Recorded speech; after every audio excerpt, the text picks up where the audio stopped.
তো স্টুডেন্টস, আমি শিবাই দেবনাথ। আজকে একটা নতুন টপিক নিয়ে আলোচনা করছি।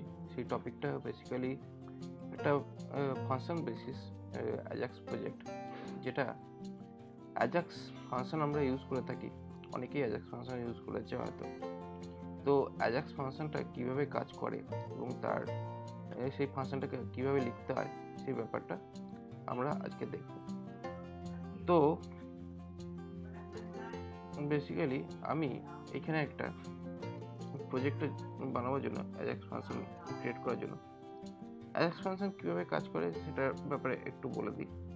অ্যাজাক্স ফাংশনটা বেসিক্যালি কাজ করে যখন আমরা কোনো ডেটা ফেচ করে যখন আমরা ওয়েবসাইটে দেখাই, তো সেই ক্ষেত্রে যে ফাংশনসটা ইন্টারনালি কলিং হয় সেটাকে অ্যাজাক্স ফাংশন বলে। তো এই অ্যাজাক্স ফাংশনের জন্য আমরা এখানে করেছি কি, একটা প্রথমে HTML পেজ নিয়েছি, যে HTML পেজের মধ্যে আমাদের ডেটাটা শো করবে এবং সেই ডেটাটা আসবে কোথা থেকে, একটা ফাইল থেকে, test.txt এর মধ্যে this is the sample content বলে একটা কন্টেন্ট এখানে রেখেছি। এবার এই স্যাম্পল কন্টেন্টের মধ্যে আমরা করছি কি, এবার আমরা এইখানে যে কোডিংটা লিখছি সেই কোডিংটা কমপ্লিটলি টাইপস্ক্রিপ্ট দিয়ে লেখা হচ্ছে। এবার এই টাইপস্ক্রিপ্ট দিয়ে যখন লিখছি, তো টাইপস্ক্রিপ্টের মধ্যে আমরা বেসিক্যালি একটা ফাংশনস লিখেছি, ঠিক আছে। এই ফাংশনসের মধ্যে আমরা একটা অপশনস বলে একটা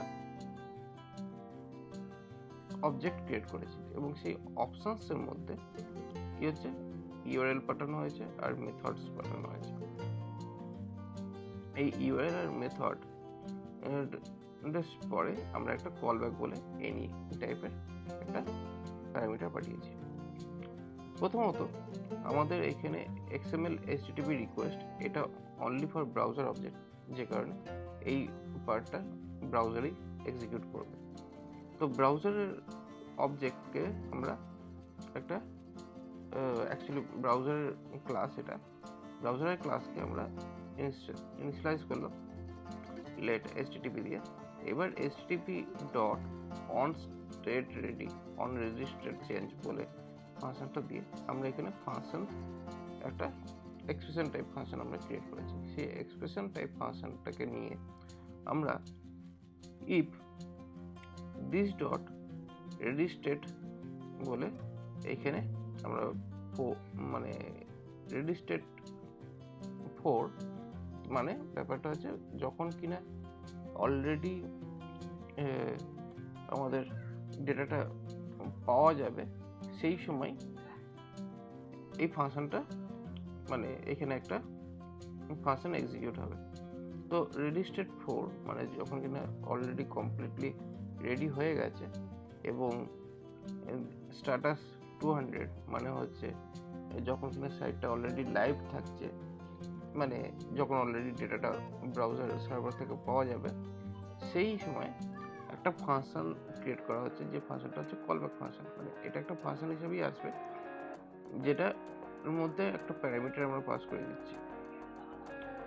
যে প্যারামিটারটা হচ্ছে কি, আমরা ওই অ্যাজাক্স কল করে আমরা যে ডেটাটা পাবো সেই ডেটার রেসপন্স যেটা পাবো সেই রেসপন্স টেক্সট হিসেবে এটাকে রাখা আছে।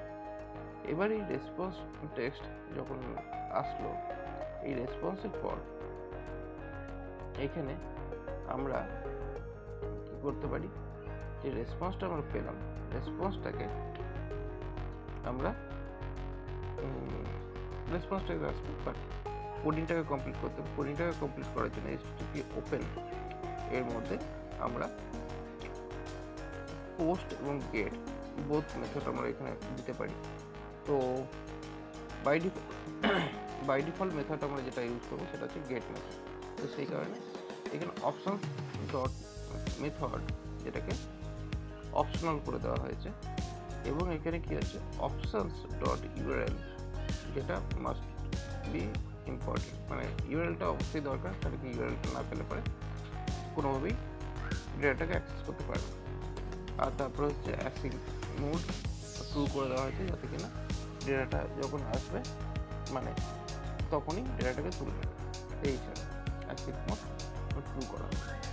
আর তার তারপরে হচ্ছে কি http.send, এবার হচ্ছে কি http যে ভেরিয়েবলটা সেটা সার্ভার সাইডে ডেটাকে বা ফাইলটাকে তুলে আনার জন্য একটা রিকোয়েস্ট সেট করবে। এই গেল গিয়ে আমাদের বেসিক ফাংশনটা। এই ফাংশনটা তৈরি করার পর এই ফাংশনকে কল করতে হবে। তো ফাংশনকে কল করার জন্য এখানে Ajax function as it is যেমনটা আমরা জেনেছিলাম সেইভাবে আমরা করতে পারি। এবং এখানে কি আছে, ইউআরএল এর জায়গায় আমরা ওই যে ফাইল নেমটা যেটা আমাদের কন্টেন্ট ফাইল যেটা ছিল test.txt সেই ফাইলটা আমরা এখানে বসেছি। এবং ফাংশনের পর data as a call back, data হচ্ছে অ্যাজ এ প্যারামিটার যেটা কিনা আমাদের এই অ্যাজাক্স ফাংশনের মধ্যে দিয়ে ডেটা অ্যাসাইন হয় অ্যাজ এ রেসপন্স টেক্সট। সেই রেসপন্স টেক্সটটাকে আমরা document.write করে আমাদের HTML এলিমেন্টের মধ্যে এই ডেটাটাকে স্টোর করি। এটা গেল আমাদের টিএস ফাইল। এবং এই টিএস ফাইলের মধ্যে আমরা যদি ডেটাকে যদি দেখতে চাই তাহলে অবশ্যই আমাদের এখানে প্রথমে কম্পাইল করতে হবে এই app.ts ফাইলকে, কারণ টিএস ফাইল ডাইরেক্টলি ব্রাউজারে এক্সিকিউট করে না। তো app.ts কে এক্সিকিউট করালে এখানে app.js ফাইল ক্রিয়েট হয়ে যাবে, যেখানে নর্মাল জাভাস্ক্রিপ্টে কনভার্ট হয়ে গেছে। নর্মালি জাভাস্ক্রিপ্ট অ্যাকচুয়ালি আমরা এখানে যে ফাংশন কোডটা লিখেছি সেটার মানে তেমন বড় সড়ো কোড না, যাতে কিনা খুব কমপ্লিকেশন ব্যাপার রয়েছে। এটা খুব সিম্পল একটা জাভাস্ক্রিপ্ট ফাংশন যেটাকে আমরা অ্যাজাক্স ফাংশন হিসেবে কল করেছি। এবার হচ্ছে কি আমাদের HTML পেজের মধ্যে এই app.js যেটা স্ক্রিপ্টটাকে বলতে app.js-কে এমবেড করে নেওয়া হয়েছে। এবার ফাইনালি আমরা এটাকে ওপেন ক্লাস সার্ভার করে আমরা ব্রাউজারে আউটপুটটা দেখতে পারি, যেখানে আমাদের ওই স্যাম্পল কন্টেন্ট বলে যে টেক্সট ফাইলটা ছিল সেই টেক্সট ফাইল থেকে ডেটাটাকে তুলে ব্রাউজারের মধ্যে শো করে দিয়েছে। এই হচ্ছে আমাদের মোটামুটি কন্টেন্ট। আশা করি তোমাদের ভালো লাগবে। আর তোমরা আমাকে জানাও যে এই যে জিনিসটা তোমরা আজকে দেখলে এটা তোমাদের কাছে কেমন লাগলো। আর নেক্সট দিন আমরা নতুন একটা টপিক নিয়ে আলোচনা করব, এখান থেকে আমরা ক্লাস মানে টাইপস্ক্রিপ্ট ক্লাস কীভাবে ডিক্লেয়ার করা হয় ক্লাসের ব্যাপারে আমরা জানবো। এবং ক্লাস দিয়ে ছোটো একটা অবজেক্ট মানে একটা টাস্ক রেডি করার চেষ্টাও আমরা করবো। আজকের মতন এইটুকুই। কথা থেকে বন্ধুরা, আর লাইক করো, শেয়ার করো, কমেন্ট করো। ওকে।